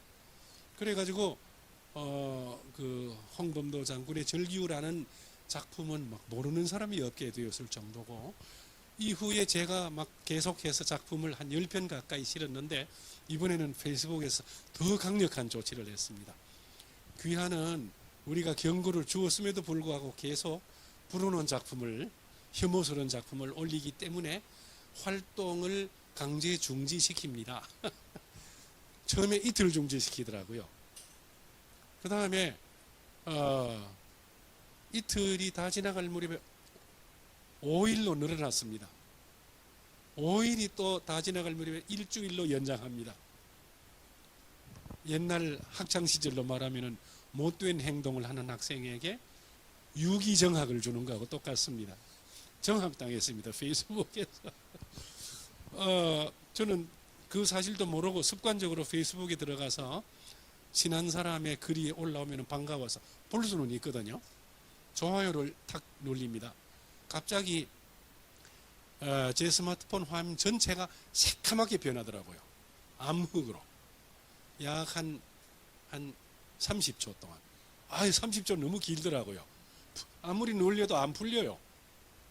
30초 동안 암흑이 지나가고 나면 다시 풀리는데 또 눌리면 또 검어지고 말이죠. 그러니까 이 아주 뚜렷하고 구체적인 언론 탄압이죠. 개인의 의사나 행동을 규제하고 장악하고 금지하는 이런 일이 일어나니까 막 사람들의 반응이 더욱 뜨거워져서 이때 이제 그 평전을 발간한 한길사 대표가 저한테 연락 오기를 이제 페이스북에 작품 그만 실으세요. 시집으로 한꺼번에 발표합시다. 이래가지고 발간한 시집이 내가 홍범도다라고 하는 제목으로 나왔습니다. 저기에 몇 권 갖다 놓았는데요. 전체 4부 구성인데 1부, 2부와 3부의 한 절반, 거의 한 70% 작품이 이번에 새로 쓴 작품들입니다. 폭포처럼 작품을 썼으니까요. 전부 홍범도 장군의 목소리입니다. 그래서 해설을 쓴 한 분이 뭐라고 이야기하는 거니까 무당이 접신 상태에서 하는 말을 공수라고 한다 그래요. 한자로 바칠 공자. 그 다음에 목숨 숫자. 무당이 공수하듯이 하는 말. 홍범도 장군의 홀령에 이동순 시인이 완전히 접신이 되어서 이동순 시인이 홍범도 장군의 어법으로 쓰는 말. 그게 저기 이제 들어있다는 거죠. 아주 재미있는 해설을 하셨더라고요. 저 시집이 발간된 이후에도 약 한 20편을 썼는데 한길사 대표는 작품을 더 써서 저 책이 잘 팔리면은 2집을 내도록 합시다. 또 이런 제의까지도 들어왔습니다. 아무튼 여러 가지 이야기가 참 많습니다. 많은데 이렇게 막 마음속에 들어있는 그러한 이야기를 하다가 보니까 자료를 옳게 활용을 하지 못했네요. 안 넘어가네요. 사진은 한 몇 장 좀 보고 마칠까 하는데.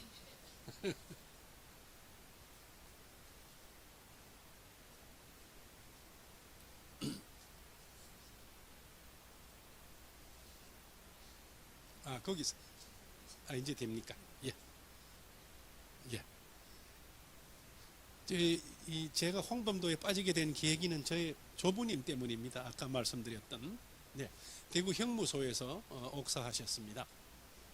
오른쪽은 할머니인데 할아버지가 고문 받을 때 한 달에 한 번씩 면회 가서 그 옷을 받아서 빨면은 핏물이 막 흘렀다. 그런 이야기를 들었습니다.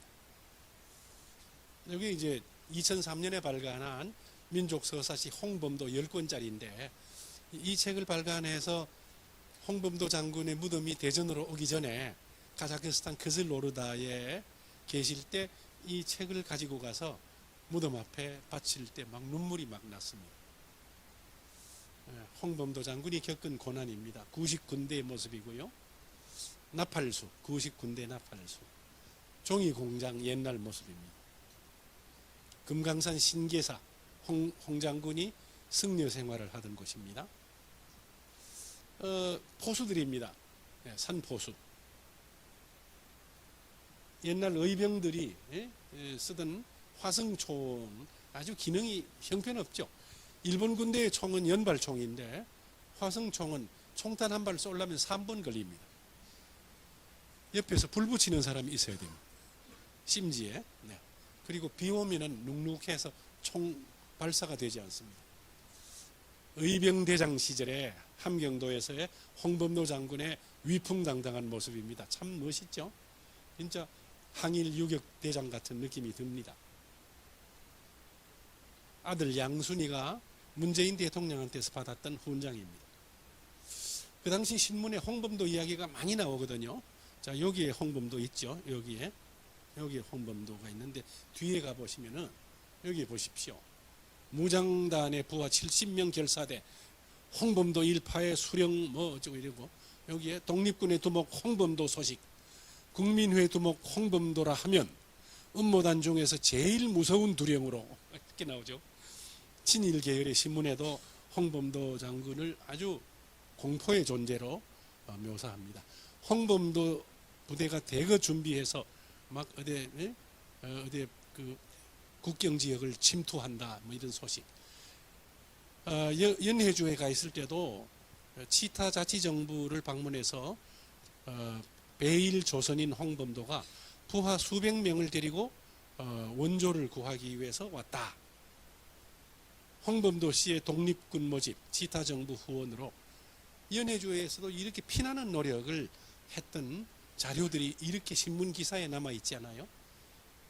세 번째 고난, 청살리 전투, 봉오동 전투입니다.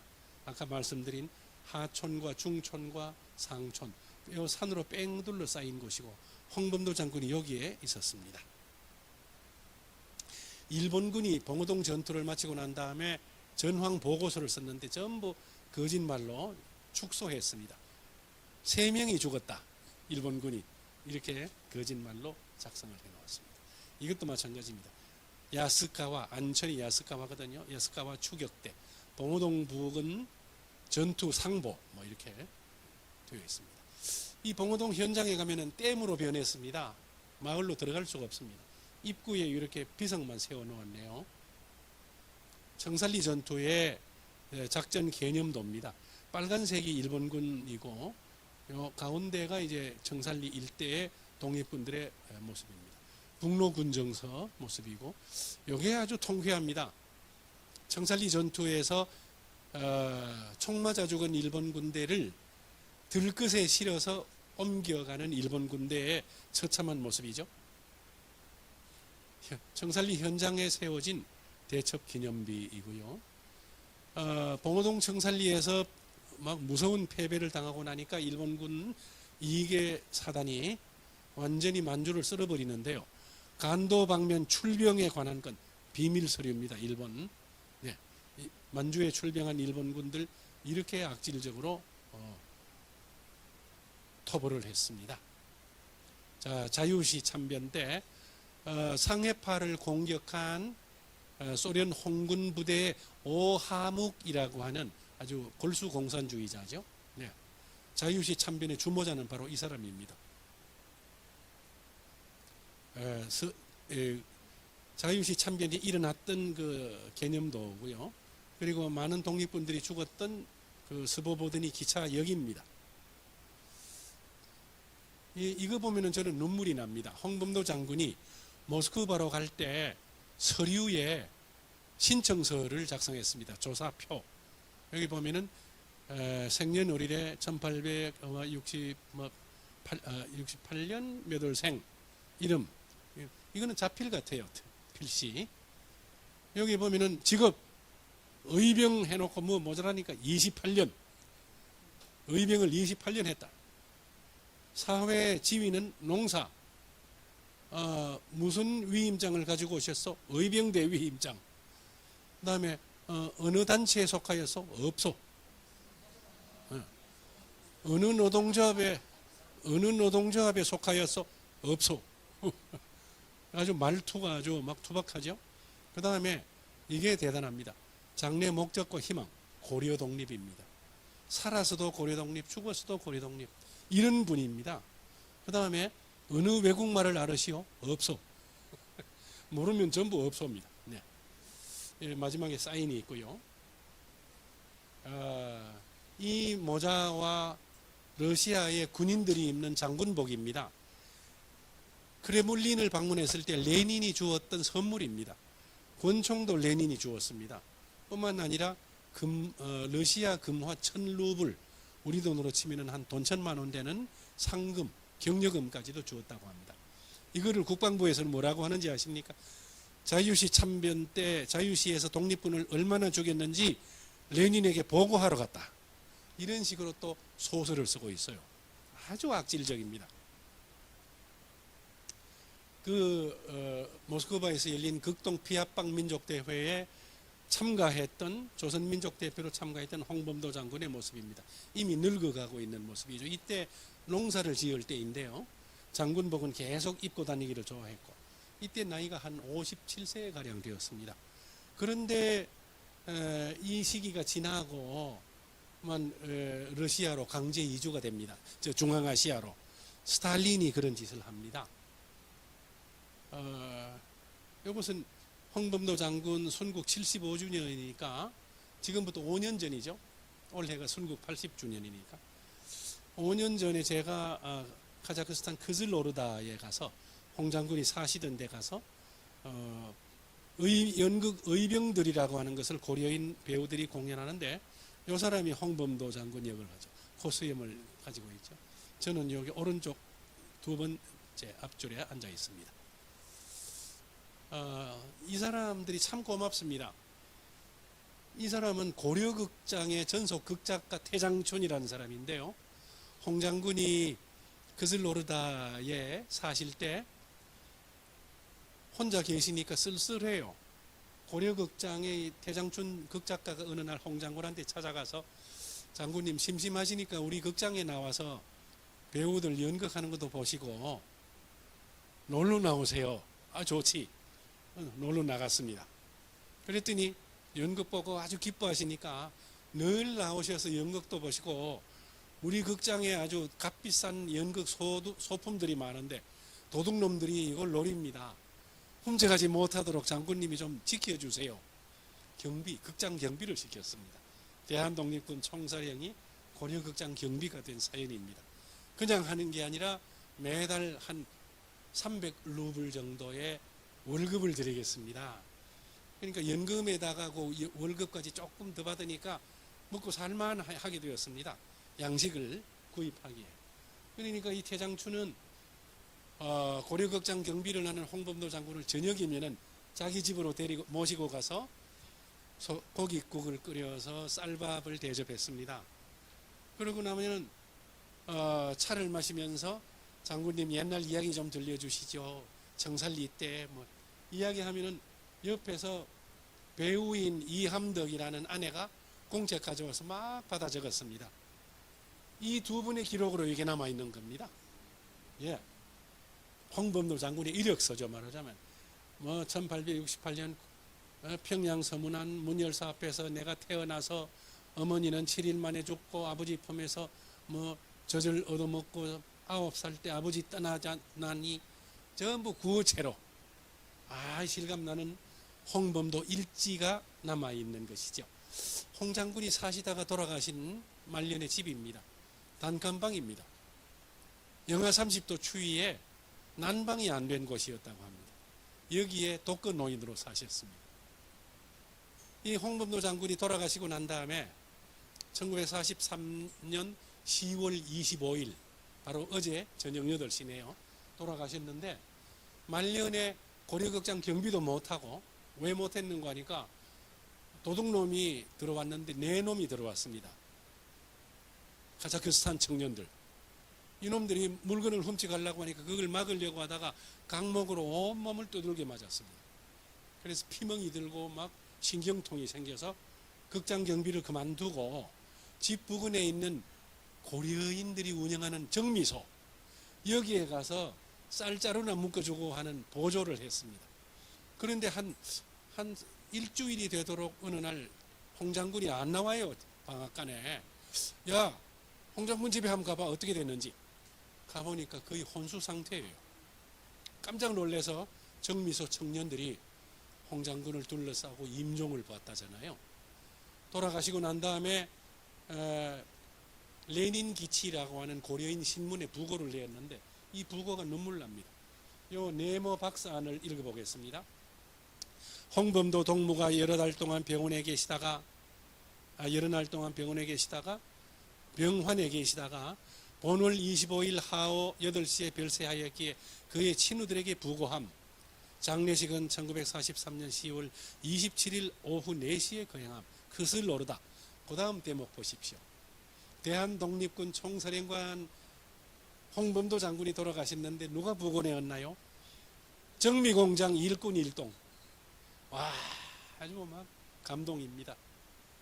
정미공장 청년들이 대한독립군 총사령관 별세 소식을 이렇게 신문에 실었습니다. 어느 부고가 이런 부고가 있겠습니까? 그것을 노르다에 가면은 벽에 홍범도 장군이 살던 길거리가 홍범도 거리로 지정되어서 이렇게 지정판이 붙어 있습니다. 대전에 묘소가 있는 곳에 유성 쪽에 약 한 5km 가량이 홍범도 거리가 지정되었는데요. 대전시장 놈이 이 갑자기 뭐라고 발표했는지 아십니까? 네? 이거를 취소하겠다. 지정을 취소하겠다. 뭔가 국회의원 한 자리 해볼 생각을 하고 기회를 노리는 거죠. 그랬다가 아주 막 혼이 났습니다. 많은 사람들에게. 이놈이 이제 홍범도 장군을 1937년도에 그 카자흐스탄 우슈토베라고 하는 곳으로 강제 이주시킨 가축 수송 열차를 태워서 중앙아시아로 끌고 간 장본인입니다. 그때 열차 사진이 없어서 고려인 화가가 그린 수송 열차의 모습입니다. 블라디보스토크에서 하바롭스크, 치타, 이르쿠츠크, 노보시비르스크 여기에서 갈라지는데 요거는 모스크바로 가는 대륙 횡단 코스고요. 여기서 중앙아시아로 가서 쭉 여러 곳으로 흩어졌습니다. 6, 7천 킬로 약 47일 동안 달렸다고 합니다. 10월 말부터 11월 하순까지 눈보라 같이 했답니다. 20만 명이 끌려갔는데 10%인 2만 명이 열차 안에서 죽었답니다. 주로 노약자 중심으로 어린아이, 환자, 노인 중심으로 열차 안에서 이제 사람이 죽었습니다. 가족들이 막 슬퍼하네요. 촛불을 켜놓고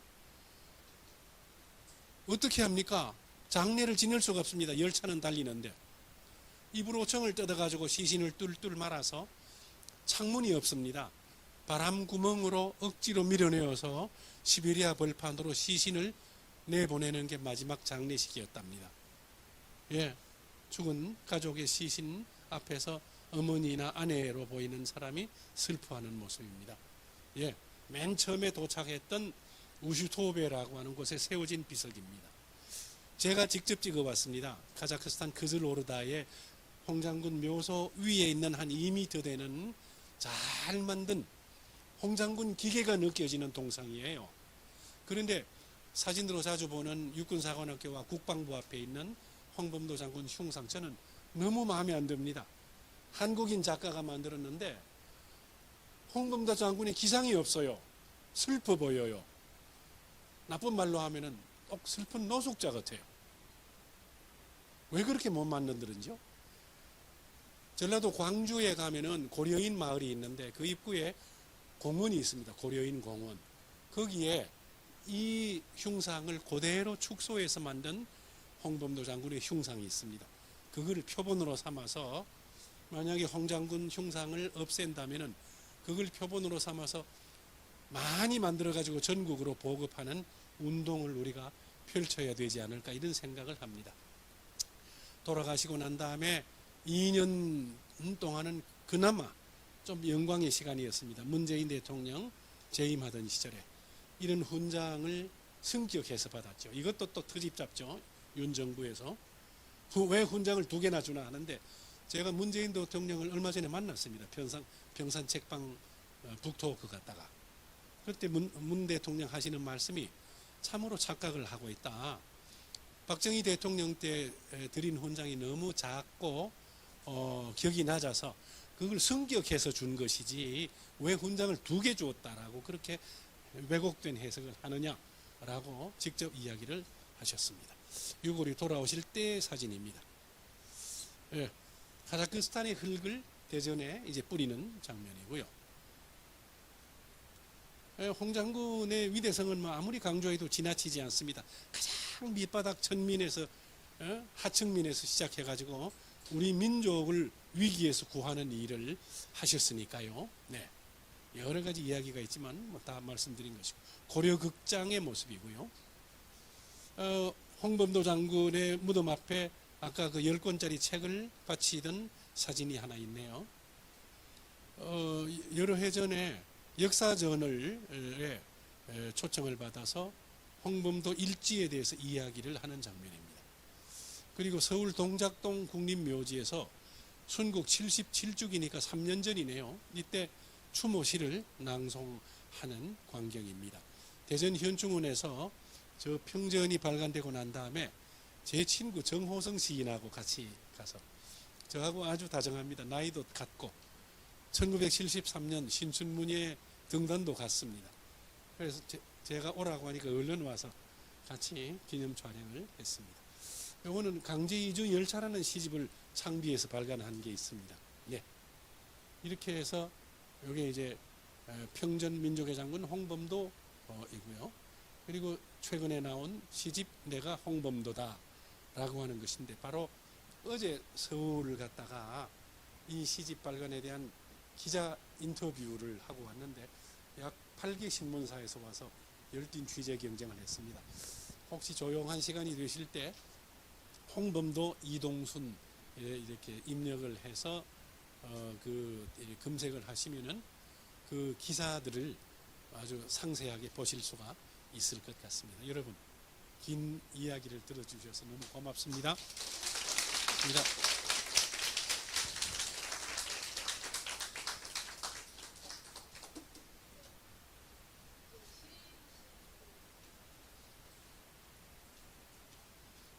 그 티셔츠는 참 보기 좋네요. 언제 어디서 만드신 겁니까? 이거는 이제 창원 촛불 시민분들이 이제 단체로 제작한 티입니다. 아, 예, 다시 한일전 이렇게 되었네요. 네, 예, 감사합니다. 네. 아, 이거 진짜 제 개인적인 부분인데 제가 이번에 이제 홍범도 장군 이제 100일장 공모전에 시를 하나 냈는데 이제 그거 이제 그 평가단이 심사평가단이 선생님이시더라고요. 예. 예, 내가 심사에 심사평가 하신 분이 예. 아 이제 입상했습니까? 예 입상했습니다. 대상입니다. 대상. 작품이 길지 않고 미안하오. 길지 않고 예. 아주 좋았습니다. 아 감사합니다. 아이고 축하합니다. 뜻밖이네요. 아 읽어주신 것도 감사하고 이제 이렇게 뵙게 된 것도 영광입니다. 아이고 안 그래도 참 창원 이쪽의 분이 당선됐다 이러더라고요. 아. 네, 질문 손을 들어주세요. 마이크 있어요. 아, 써야 되네.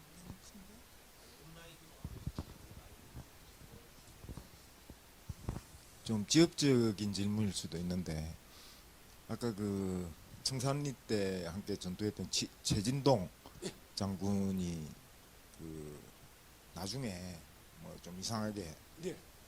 변제를 했잖아요. 그 동생 최운산 장군도 그렇게 됐나요? 아닙니다. 최운산 장군은 뚜렷하게 부각이 안 되고 너무 일찍 세상을 떠나셨기 때문에 그 활동의 행적이나 이런 것들이 완전히 묻혀졌고 최운산 장군이 그 독립투사들은 대개 이름을 많이 바꾸는데 변성명을 한 7가지로 하셨다고 그래요. 그래서 제가 볼 때 최고려라는 이름을 또 쓰셨는데 소련 군대의 최고려라고 하는 지휘관이 있었거든요.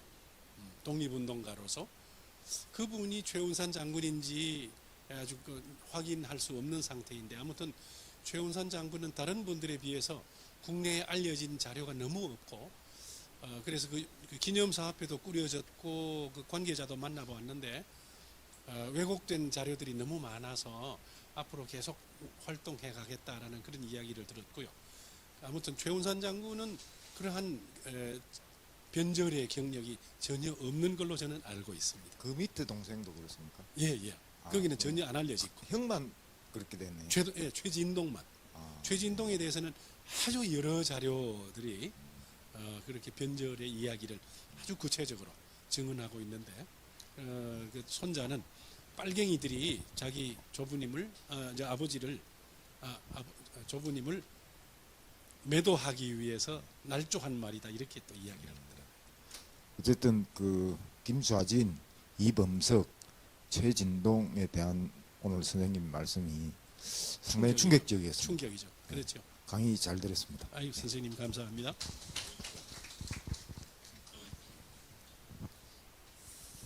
저도 그 기자님하고 비슷한데 들으면서 중간중간에 좀 충격적이어서 검색을 하면서 듣고 있었는데 그 부분에 이제 최진동 부분과 김좌진 님의 그런 부분이었는데 지금 제가 들으면서 더 좀 혼란스러운 건 우선 충격적인 건 최진동 씨가 그런 변절에 증거가 많이 나오고 했는데도 아직까지 국립묘지에 있다는 게 놀랍고 첫 번째 질문은 국립묘지에 그런 우리가 청산해야 될 여러 분들이 아직까지 있다는데 백선엽도 지금 네네네 홍장군 그런 것을 좀 정리하고자 하는 운동이 조직적으로 좀 이루어지고 있는지 그게 첫 번째 궁금하고요.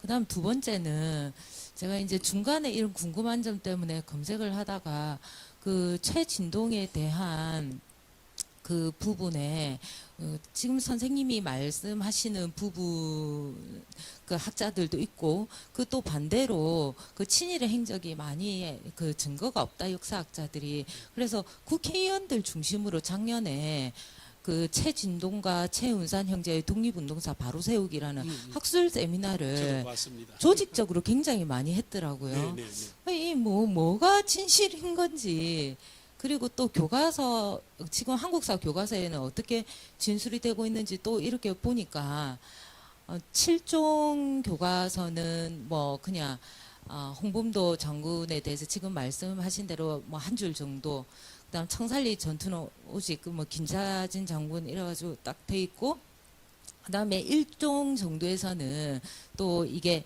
최진동 씨가 사실 이 형제들이 돈을 다 대서 이 독립운동에 거점을 마련한 것이다 이렇게 돼 있는 국사교과서가 하나 있고 뭐 이 너무 맞습니다. 혼란스러운데 이 부분에 대해서 다시 한번 조금 선생님의 이야기를 듣고 싶습니다. 맞습니다. 보다 더 정확한 고증이 필요한 그러한 단계다라는 말씀을 드리고 싶고요.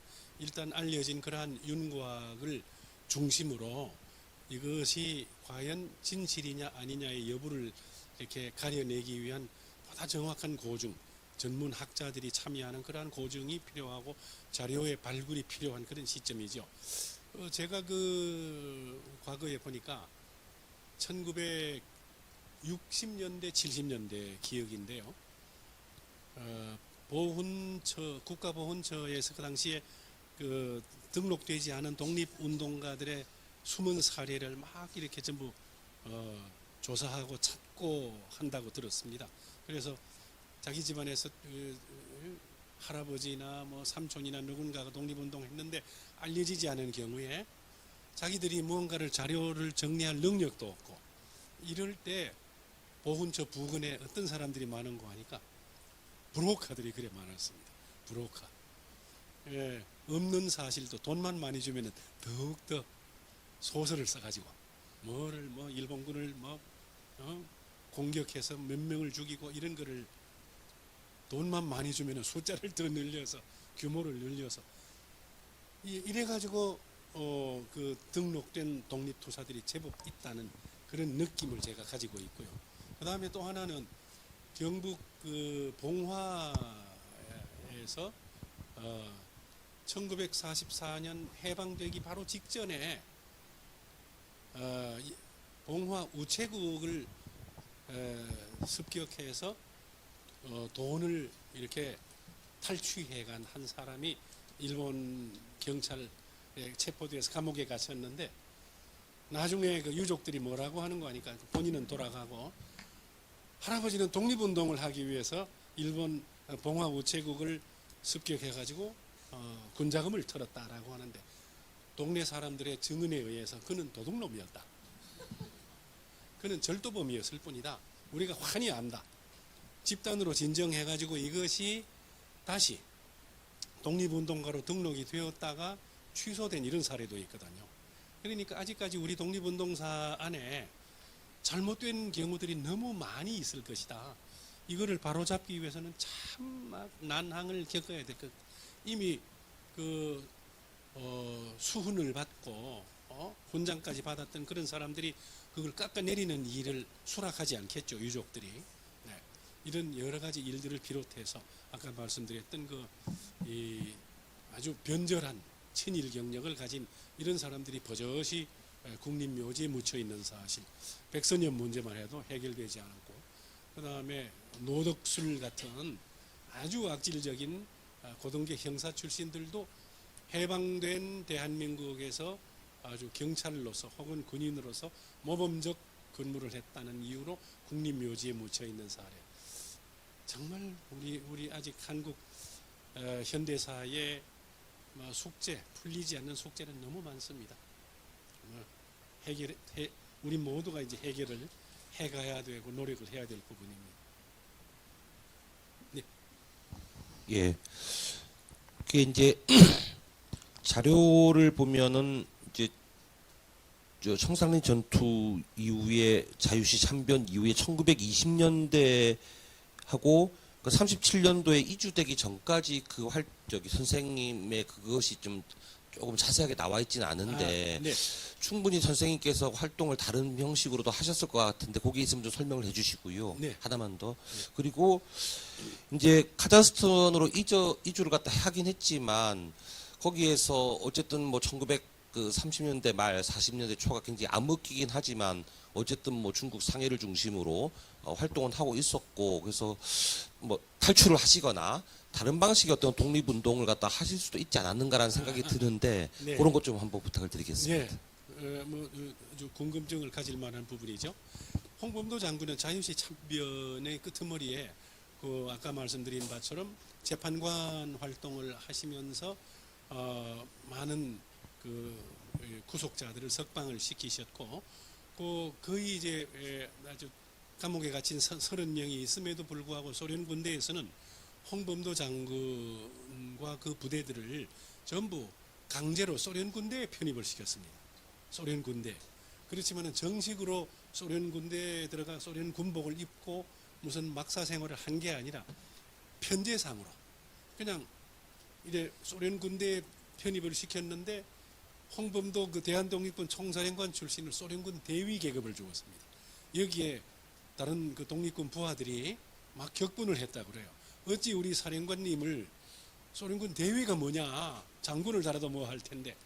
그렇지만은 정식 군인이 아니고 편제상의 어떤 명목일 뿐이죠. 그런데 그것도 편입을 시켰다가 5개월 만에 강제 제대를 또 시켰습니다. 왜냐하면은 월급이 나가야 되고 비용이 자꾸 발생하니까 책임 문제가 따르니까 강제 제대 제일 손쉬운 거. 서류상으로 편입했다가 서류상으로 제대했을 뿐이죠. 군대 생활을 하나도 안 하고 이런 식으로 되었는데 이미 그때 홍 장군의 나이는 50대 초중반에 가까웠고 그래서 이만이라는 데로 옮겨가서 그것도 소련 정부에서 시켜서 갔죠. 협동농장에 가서 일해라. 이제 일거리가 없으니까 가서 뭘 했는가 하니까 벼농사를 했습니다. 고려인들이 그게 러시아 연해주 일대 벼농사를 개척을 했었고 이미 자리를 잡고 있는 상태였는데 홍 장군이 막 정말 애써 전투적으로 노력하듯이 해가지고 풍작을 이루어 놓으면은 또 다른 적박한 곳으로 보내어서 한 3군데로 이동하면서 개간을 하고 개척을 하는 이런 고생을 했다라고 합니다. 그런 일을 하는 과정에서 1937년이 되었죠. 강제 이주가 되었는데요. 이미 강제 이주를 당할 때 연세가 58세, 59세. 그 다음에 강제 이주되고 난 다음에 회갑이 넘으셨습니다. 이미 그 아까 말씀드렸다시피 평균 수명이 3, 40이라고 할 때 회갑이 넘으셨으면 장수했습니다. 상노인입니다. 그런데도 불구하고 홍범도 장군은 젊을 때 기계가 여전히 남아서 소련에서 어떤 그 독일과 전투가 벌어졌을 때 나를 전쟁터에 보내달라라고 말로 지원을 했다고 합니다. 그런데 그 소련 정부에서는 웃으면서 아이고 그냥 말씀으로 족합니다라고 그냥 일축해버렸다고 하고요. 그리고 뭐 상해 임시정부와 뭐 이런 그 약산 김원봉 장군의 활동들이 중국 일대에서 펼쳐질 때 홍 장군은 이미 상노인이고 풍문으로 그들의 소식을 들으면서 기쁘고 흐뭇한 생각은 가졌지만은 현역으로 어디에 뭐 참전하시고 뭐 실전에 옮기실 만한 그런 나이는 지나도 한참 지난 그런 때였죠. 참 그 무엄한 이야기지만 홍범도 장군이 그런 수모를 당하시기 전에 아주 일찍 돌아가셨더라면 더 좋지 않았을까. 안중근 의사처럼 혹은 또 이육사처럼 1904 아주 일찍 그렇게 세상을 떠났다면 생의 완결미가 더했을 텐데 너무 오래 사셨어요. 75세까지. 그것도 막 카자흐스탄 도둑놈들한테 두들겨 맞고 방앗간에서 막 정미소에서 일 보조하고 너무 측은하잖아요. 그죠? 말년에 그 사진 보면은 저기 책의 시집에 앞에 이제 사진이 있습니다. 70대 초반의 사진 보면은 얼굴이 너무 황폐합니다. 거의 막 집시 같습니다. 막 눈물이 날 정도로 막 얼굴이 처연하죠. 네. 그렇습니다. 현실적으로 활동할 시기가 지나도 한참 지났을 때 더 요구를 할 수가 없죠 우리가. 네.